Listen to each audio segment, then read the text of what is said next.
Alright, sobrang saya raw ng puso ni Bel Mariano, lalo ngayon na nakakasama niya si Donnie Pangilinan sa project. Hirit pa ni Bel, I'm grateful that I have him in my life.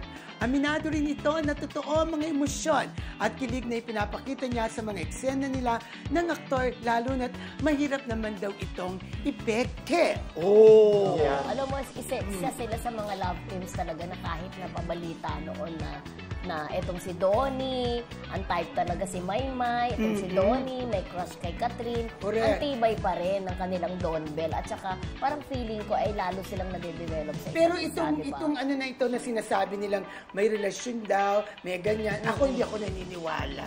Ako naman naniniwala.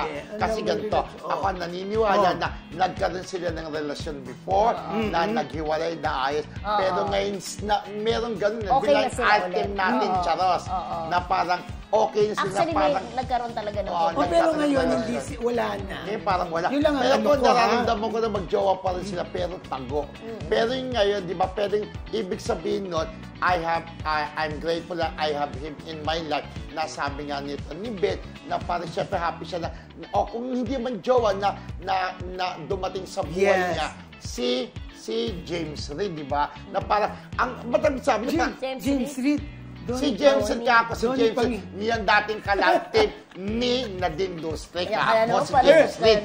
Pero dumating sa buhay niya sino ba yun? Donnie Pangilinan. Donnie Pangilinan na parang sabi nga niya, excited siyang makataba yung emosyon na binibigay niya na parang totoo. Kasi nga, in lababo sila sa isa't isa. Alam naman natin yung baka... Saka swerte nilang isa't isa. Di ba lahat ng mga serye nila, yung nakaraan, yung Can't Buy Me Love, ngayon naman yung How to Spot a Red Flag is inaabangan talaga. Yeah.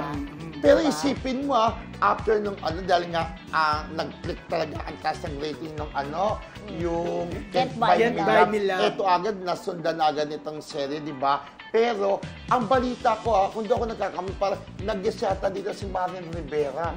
Parang ganun ayoko na, correct me if I'm wrong ang balita ko ay nag-guest dito si Marian Rivera. So, abangan nyo po yung bagong serye ng Don Bell. Sigurado, papatok na naman ito, di ba? How to Spot a Red Flag. Nakasama rin dyan si Jameson Blake na ang sabi daw, ang galing-galing din daw dyan ni Jameson Blake. At syempre, ang Don Bell, hindi naman papakabagsak tingin for sure. Ano sila, rater talaga, nagre-rate ang mga shows nila, no?